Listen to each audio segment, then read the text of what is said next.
So students, now we will going to discuss a numerical based on apparent depth. So the numerical is a water tank appears to be 4 meter deep when viewed from the top. ध्यान देना बच्चों, एक water tank है जिसको जब हम top से देख रहे हैं तो ये कितने मीटर डीप दिख रहा है बच्चों? 4 मीटर डीप दिख रहा है। तो क्या ये 4 मीटर एक्चुअल डेप्थ या real depth of the water tank है या apparent depth of the water tank है? तो बच्चों लैंग्वेज से पता लग रहा है अपीयर्स टू बी, मतलब जो ये डेप्थ गिवन है वो कैसी डेप्थ है बच्चों? अपरेंट डेप्थ है। तो ध्यान देना बच्चों, वाटर टैंक की जो अपरेंट डेप्थ गिवन है, मतलब जो ये कैपिटल वाई गिवन है या जो वाई गिवन है, वाई की वैल्यू हमें गिवन है, वो कितनी गिवन है बच्चों? 4 मीटर गिवन है। मतलब जो apparent depth of the water tank given है वो कितनी गिवन है बच्चों? 4 मीटर गिवन है। If refractive index of water is 4/3, ध्यान देना बच्चों, हमें refractive index of water given है, water is the denser medium, और जो इसका रिफ्रैक्टिव इंडेक्स N1 गिवन है वो कितना गिवन है? 4/3। What is the actual depth of the tank? ध्यान देना बच्चों, हमें apparent depth of the tank given है, हमें refractive index of denser medium given है, that is equal to N1 is equal to 4/3 which is equal to refractive index of water, और हमें real depth या actual depth of the water tank पूछी है। अब ध्यान देना बच्चों, जो हम डेप्थ ऑब्जर्व कर रहे हैं वाटर टैंक की, वो किस मीडियम में ऑब्जर्व कर रहे हैं बच्चों? एयर में।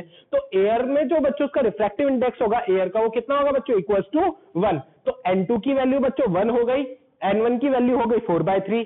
N1 is the refractive index of water, N2 is the refractive index of air. हमें अपरेंट डेप्थ गिवन है, रिफ्रैक्टिव इंडेक्सेस की वैल्यू गिवन है, और हमें रियल डेप्थ पूछी है। तो क्या बच्चों में वो फॉर्मूला जो कि हमने अपरेंट डेप्थ में डिस्कस किया था, that is equal to N12 is equal to real depth divided by apparent depth, वो लगा सकता हूं क्या? बिल्कुल लगा सकता हूं, क्योंकि कंडीशन वेरीफाई हो रही है बच्चों। हमने टॉप से देखा है, टॉप से देखा है मतलब जो लाइट रेज है वो नॉर्मली इंसिडेंट हो रही है। मतलब जो हमने कंडीशन पढ़ा था कि अगर एंगल ऑफ इंसिडेंस बहुत स्मॉल हो या फिर लाइट क्या हो? नॉर्मली इंसिडेंट हो, तभी हम ये फॉर्मूले लगा सकते हैं। तो अगर हम जो वाटर टैंक की डेप्थ है उसको अगर हम टॉप से देख रहे हैं, तो जो इंसिडेंट रे वो नॉर्मली तो जा रही है, आ रही है बात समझ में, या जो लाइट रेज है वो नॉर्मली क्या हो रही है बच्चों? इंसिडेंट हो रही है। तो हम वो जो फॉर्मूलेज है वो इजीली लगा सकते हैं, क्योंकि condition of applying that formula fulfil हो रही है। तो ध्यान देना बच्चों, सबसे पहले गिवन क्या क्या है हम वो देख लेते हैं। N1 गिवन है, that is refractive index of water which is equal to 4/3। N2 given है, रिफ्रैक्टिव इंडेक्स ऑफ एयर, वो कितना गिवन है बच्चों? Equal to 1। और क्योंकि हमारा जो एयर है वो रेयरर मीडियम है इस कंडीशन में, तो मैं क्या लिख सकता हूं? N12 is equal to N1 divided by N2। N2 की वैल्यू कितनी है बच्चों? 1। तो N1 divided by 1 is equal to, मैं क्या लिख सकता हूं? N1 which is equal to real depth of the tank divided by apparent depth of the tank. Real depth of the tank क्या है? Small T. Apparent depth of the tank क्या है बच्चों? y। N12 is equal to N1 है, और N1 की value कितनी given है बच्चों? 4 डिवाइडेड बाय 3। तो मैं N1 की जगह क्या पुट कर सकता हूं? 4/3। रियल डेप्थ या एक्चुअल डेप्थ तो मुझे निकालना है, divided by apparent depth of the tank कितना गिवन है? 4। 4 जब बच्चों 4/3 से मल्टीप्लाई होगा तो ये क्या होगा? 4/3 multiply 4 which is nothing but 16 divided by 3 is equal to t। तो what is the real depth और actual depth of the water tank? 16 divided by 3 that is 5.3 metre. तो ध्यान देना बच्चों, actual depth of the tank कितना आ गया? 5.3 metre आ गया। आ रही है बात समझ में? तो इस क्वेश्चन में हमें क्या गिवन था बच्चों? हमें अपरेंट डेप्थ गिवन था, हमें refractive index of denser medium that is water given था, रिफ्रैक्टिव इंडेक्स ऑफ एयर हमें पता है इक्वल टू 1 है। तो हमने क्या करा बच्चों?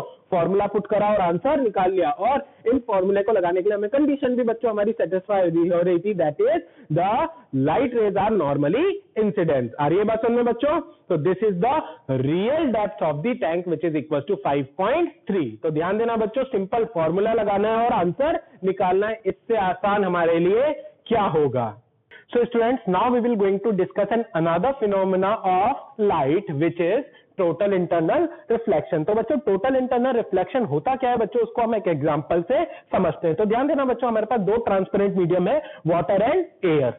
वाटर क्या है बच्चों? ऑप्टिकली डेंसर मीडियम है, और एयर क्या है बच्चों? ऑप्टिकली रेयरर मीडियम है। आ रही है बात समझ में? हमने क्या करा बच्चों? एक सोर्स ऑफ लाइट ओ बच्चों प्लेस किया है in optically denser medium that is water में, ठीक है ना। तो जो ये ऑब्जेक्ट ओ है उससे क्या होगी बच्चों? रेज इमिट होगी। एक रे क्या करेगी बच्चों? परपेंडिकुलरली इंसिडेंट होगी on the boundary of both media. आ रही है बात समझ में? ये क्या है बच्चों? Boundary of both medium, air and water medium की क्या है बच्चों? ये बाउंड्री है। तो एक रे नॉर्मली इंसिडेंट होगी boundary of air and water के बीच में, तो क्या हो जाएगी बच्चों? विदाउट एनी डेविएशन सीधी की सीधी निकल जाएगी। आ रही है बात समझ में? और हमने पढ़ा ही था कि अगर बच्चों कोई भी रे नॉर्मली इंसिडेंट होती है तो विदाउट एनी डेविएशन वो क्या करती है बच्चों? सीधी की सीधी ट्रैवल कर जाती है। आ रही है बात समझ में? तो दिस रे वन जो होगा वो क्या होगा बच्चों? नॉर्मली इंसिडेंट होगा at the boundary of both medium, और विदाउट एनी डेविएशन वो क्या कर जाएगा बच्चों? ट्रैवल कर जाएगा। अब इसी ऑब्जेक्ट से एक रे जो होगी वो बच्चों इंसिडेंट होगी on the boundary of both media, और कुछ एक particular angle of incidence I1 बच्चों सबटेंड कर रही होगी इस नॉर्मल के साथ एट पॉइंट ऑफ इंसिडेंस। आ रही है बात समझ में? इस पॉइंट पे रे 2 जो है बच्चों इंसिडेंट हो रही है on the boundary of air and water. इसके परपेंडिकुलर जो लाइन होगी, इमेजिनरी लाइन, वो क्या होगी बच्चों? नॉर्मल। तो नॉर्मल के साथ बच्चों जो ये इंसिडेंट रे कुछ एंगल बना रहा है I1, ठीक है ना बच्चों? अब क्या होगा बच्चों? At this point of incidence कुछ अमाउंट ऑफ लाइट तो क्या हो जाएगी बच्चों? रिफ्लेक्ट बैक हो जाएगी same medium, denser medium water में। इस रे को हम क्या बोलेंगे बच्चों? Partially reflected ray. और कुछ अमाउंट ऑफ लाइट क्या हो जाएगी बच्चों? रिफ्रैक्ट हो जाएगी। आ रही है बात समझ में? क्योंकि लाइट रे डेंसर मीडियम से रेयरर मीडियम में जा रही है, तो जो रिफ्रैक्शन ऑफ लाइट होगा और जो लाइट रे होगी वो क्या हो जाएगी बच्चों? Away from the normal shift हो जाएगी। तो जो ये रे है वो क्या है बच्चों? रिफ्रैक्टेड रे है, और ये क्या है बच्चों? Away from the normal shift हो गई है। और जो ये वाला एंगल है वो क्या है बच्चों? Angle of refraction in this case, और ये इस केस में हमने एंगल ऑफ रिफ्रैक्शन कितना माना है? R1। आ रही है बात समझ में बच्चों? सिमिलरली अब बच्चों एक रे और होगी, दैट इज रे नंबर 3। ये रे नंबर 3 वापस क्या होगा बच्चों? इन दोनों मीडियम्स की बाउंड्री पे इंसिडेंट्स होगी at this point of incidence. तो कुछ अमाउंट ऑफ लाइट क्या हो जाएगी बच्चों? पार्शियली रिफ्लेक्ट बैक हो जाएगी, और कुछ अमाउंट ऑफ लाइट क्या हो जाएगी बच्चों? रिफ्रैक्ट हो जाएगी। और जो ये रिफ्रैक्टेड रे है ये वापस क्या होगा बच्चों? अवे फ्रॉम द नॉर्मल क्या हो जाएगी बच्चों? शिफ्ट हो जाएगी। लेकिन अब जो ये एंगल सबटेंड कर रही होगी वो पहले से क्या होगी बच्चों? ज्यादा होगी। मतलब angle of refraction R2 is greater than angle of refraction R1। Why? क्योंकि जो एंगल ऑफ इंसिडेंस है I2 वो ग्रेटर है किससे? एंगल ऑफ इंसिडेंस I1 से। क्योंकि जितना ज्यादा ये रे इधर शिफ्ट होती जाएगी राइटवर्ड डायरेक्शन में, नॉर्मल से इसका एंगल उतना ही क्या होता जाएगा बच्चों? बढ़ता जाएगा। और अगर एंगल ऑफ इंसिडेंस बढ़ता जाएगा तो जो एंगल ऑफ रिफ्रैक्शन है वो भी क्या होगा बच्चों? इंक्रीज होता जाएगा। और ऐसा क्यों होगा बच्चों? क्योंकि हमने लॉ ऑफ रिफ्रैक्शन में पढ़ा था कि अगर मीडियम कांस्टेंट है, ध्यान देना बच्चों, फर्स्ट सेकंड थर्ड रे में मैंने मीडियम चेंज नहीं करा है। वाटर डेंसर मीडियम था और एयर रेयरर मीडियम था, और ऑब्जेक्ट वाटर में ही रखा हुआ था। आ रही है बात समझ में? जो ऑब्जेक्ट है वो कहां प्लेस था बच्चों? डेंसर मीडियम वाटर में प्लेस था। तो बच्चों refractive index of 2 with respect to refractive index of medium 2 with respect to medium 1 किसके इक्वल होगा? Sine I upon sine R के। मीडियम चेंज नहीं हुआ है तो sine of angle of incidence and sine of angle of reflection का जो रेशो होगा वो क्या होगा बच्चों? कांस्टेंट होगा। मतलब sine I1 upon sine R1 is equal to क्या होगा? Sign I2 upon sine R2। आ रही है बात समझ में? जब रे 2 से हम रे 3 पर गए तो एंगल ऑफ इंसिडेंस इंक्रीज हो गया, तो sine I upon sine R का रेशो कांस्टेंट रखने के लिए जो R2 है उसको भी ग्रेटर होना पड़ेगा किससे? R1 से। क्यों? क्योंकि sine I2 upon sine R2 is equal to क्या है? Sine I1 upon sine R1 according to Snell's law या according to law of refraction. आ रही है बात समझ में? जो लॉ ऑफ रिफ्रैक्शन है उसके according sine I upon sine R का रेशो क्या होना चाहिए बच्चों? कांस्टेंट होना चाहिए। मतलब जितना राइटवर्ड डायरेक्शन में रे शिफ्ट होती जाएगी, जितना एंगल ऑफ इंसिडेंस बढ़ता जाएगा, उतना ही जो रिफ्लेक्टेड रे है वो away from the normal shift होती जाएगी, और जो एंगल ऑफ रिफ्रैक्शन है वो उतना ही क्या होता जाएगा? बढ़ता जाएगा। आ रही है बात समझ में? अब एक रे ऐसी होगी, दिस इज रे नंबर 4, जिसमें जो ये रिफ्रैक्टेड रे है वो क्या हो जाएगी बच्चों? नॉर्मल के परपेंडिकुलर हो जाएगी। मतलब this angle of refraction RC is equal to क्या हो जाएगा बच्चों? 90 हो जाएगा। और इस एंगल ऑफ इंसिडेंस को हम क्या बोलते हैं बच्चों? क्रिटिकल एंगल बोलते हैं। आ रही है बात समझ में? एक ऐसा एंगल ऑफ इंसिडेंस जिसमें कि जो एंगल ऑफ रिफ्रैक्शन है वो कितना हो जाए बच्चों? 90 डिग्री हो जाए, तो ऐसे एंगल ऑफ इंसिडेंस को हम क्या बोलते हैं बच्चों? क्रिटिकल एंगल बोलते हैं। तो ध्यान देना बच्चों, critical angle is the angle in which the reflected ray is perpendicular to the normal at the point of incidence, or I can say angle of refraction is equals to 90 degree. तो what is critical angle? Critical angle एक ऐसा angle of incidence है जिसमें कि जो angle of refraction है वो किसके इक्वल हो जाएगा बच्चों? 90 डिग्री के इक्वल हो जाएगा।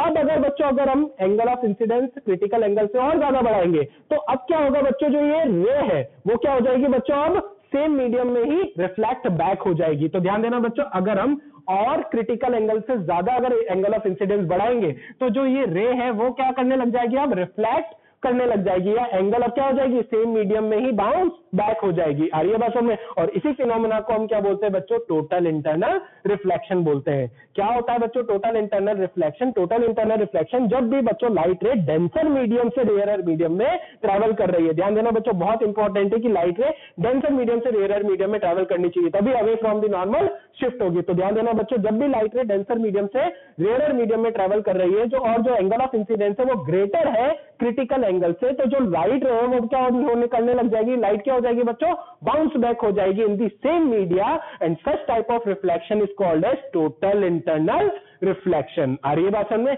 क्रिटिकल एंगल कौन सा एंगल है? क्रिटिकल एंगल ऐसा एंगल ऑफ इंसिडेंस है जिसमें कि एंगल ऑफ रिफ्लेक्शन किसके इक्वल है बच्चों, 90 डिग्री के इक्वल है।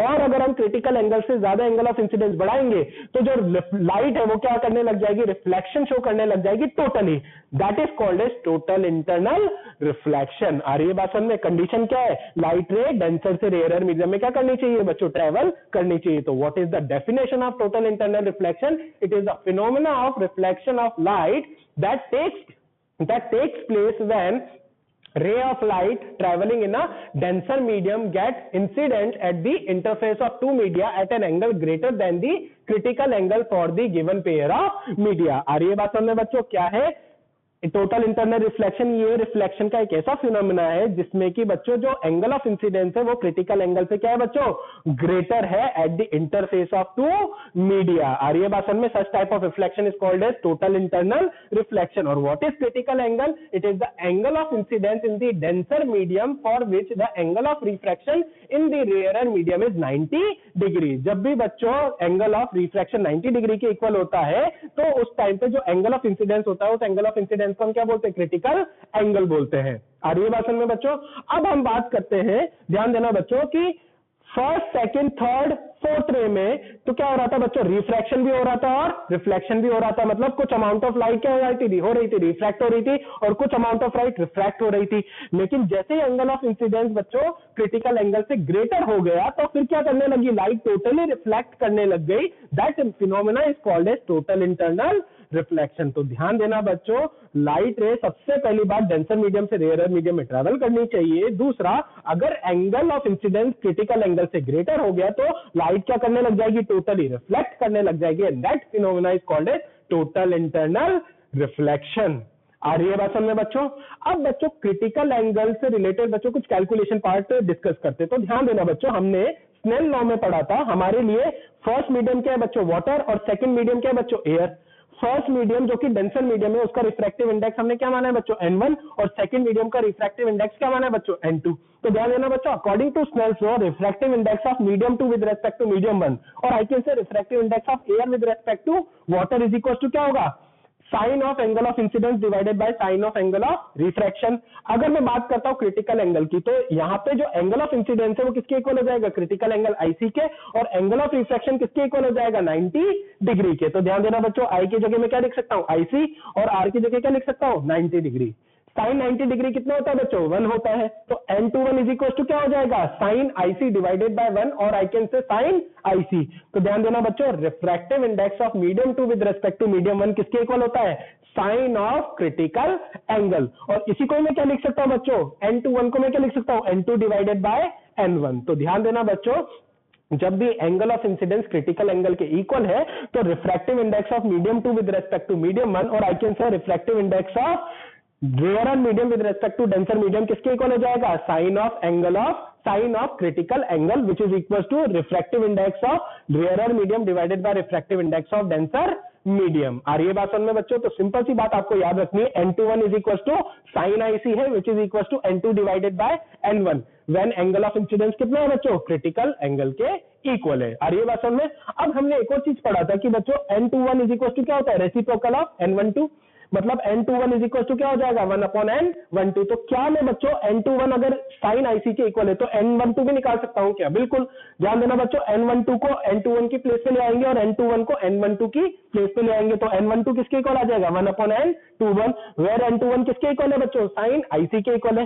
तो N21 की जगह में क्या लिख सकता हूं? Sine IC। तो यहां से बच्चों refractive index of medium 1 with respect to medium 2 क्या लिख सकते हैं हम बच्चों? रेसिप्रोकल ऑफ या 1/sin IC के इक्वल लिख सकते हैं, where IC is the critical angle. और यहां से बच्चों N12 को मैं क्या लिख सकता हूं? N1 divided by N2, where N1 is the refractive index of denser medium and N2 is the refractive index of rarer medium. In this condition denser medium is water, in this condition rarer medium is air. आ रही है बात समझ में बच्चों?